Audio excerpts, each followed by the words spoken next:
जाऊया, मुख्यमंत्री बोलतायत। आणि जागतिक आरोग्य दिनाच्या निमित्ताने त्यांनी आपलं आरोग्य चांगलं ठेवलेलं आहे, तसंच सर्वांचं आरोग्य चांगलं राहावं अशा प्रकारची शुभकामना देखील व्यक्त करतो।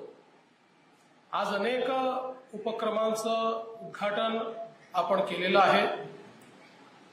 विशेषतः हा जो उत्कर्ष हॉल आहे, यापूर्वी अनेक वेळा मी या ठिकाणी कार्यक्रमांच्या निमित्ताने आलो आणि खरोखर त्याचा कायापालट झालेला मला पाहायला मिळतोय। त्याबद्दल मी मुंबई पोलिसांचं श्री जयकुमार आणि त्यांच्या संपूर्ण टीमचं मनापासून अभिनंदन करतो की अतिशय चांगलं काम हे या ठिकाणी त्यांनी पूर्ण केलंय। विशेषतः आज आपण जे उपक्रम या ठिकाणी सुरू केले त्याच्यामध्ये 100 दिवसाच्या काही टास्क आपण दिल्या होत्या। अपेक्षा ही होती की 100 दिवसामध्ये पुढची दिशा आपली ठरली पाहिजे आणि सरकारची कामाची पद्धत काय आहे ती पद्धत देखील रुळली पाहिजे। आणि मला अतिशय आनंद आहे की मुंबई पोलीस विभागाने 100 दिवसाची जी टास्क आहे ती अतिशय मनावर घेऊन उत्तम प्रकारे या ठिकाणी पार पाडलेली आहे। त्याबद्दल मी तुमचं मनापासून अभिनंदन करतो।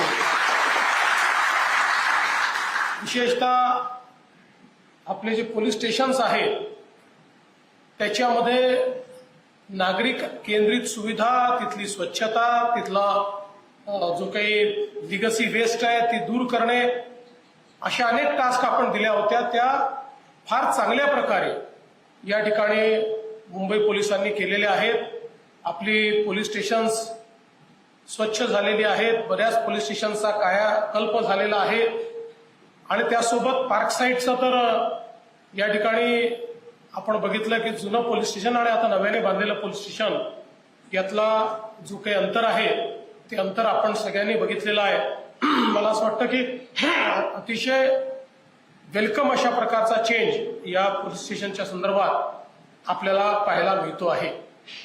यासोबत पोलीस स्टेशन्समध्ये निर्भया योजनेच्या अंतर्गत महिला केंद्रित व्यवस्था ज्या उभ्या करण्यात आलेल्या आहेत त्याही अतिशय महत्वाच्या आहेत।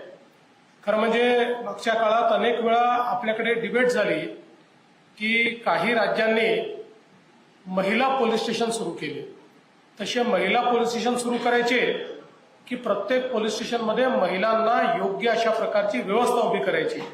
आणि महाराष्ट्रामध्ये त्या काळातही मी असं सांगितलं की एक महिला पोलीस स्टेशन उभं करायचं, मग तिथे एखादा FIR नोंदवायचा, मग त्याच ठिकाणून सगळ्या गोष्टी करायच्या किंवा तो 0 FIR ट्रीट करायचा।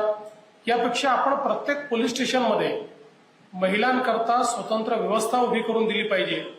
फॉर्च्युनेटली महाराष्ट्राचं पोलीस दल असं आहे की ज्या ठिकाणी महिला अधिकारी आणि अंमलदार यांचीही संख्या मोठ्या प्रमाणात आहे, त्यामुळे सर्व पोलीस स्टेशनमध्ये आपण आपल्या महिला अधिकारी किंवा अंमलदार उपलब्ध।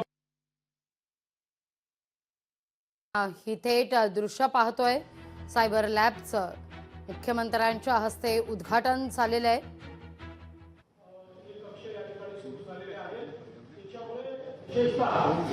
महिलांच्या वरचे जे गुन्हे आहेत तर आपल्याला कल्पना आहे की अलीकडच्या काळामध्ये विशेषतः गेल्या 10-12 वर्षामध्ये महिलांवरच्या गुन्ह्यांची नोंदणी ही मोठ्या प्रमाणात वाढलेली आहे।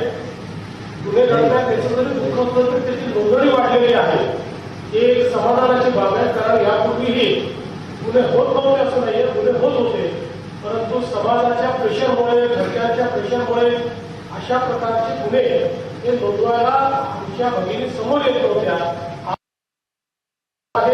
आपल्यावरच्या अन्यायाबद्दल बोलत आहेत आणि त्यामुळे या गुन्ह्यांची संख्या देखील वाढते, त्याची नोंदणी वाढते। पण ही नोंदणी वाढत असताना ज्यावेळेस अशा प्रकारचे गुन्हे नोंदवले जातात आणि ते लोकशाही मराठी ऐका, पहा, जागरूक रहा।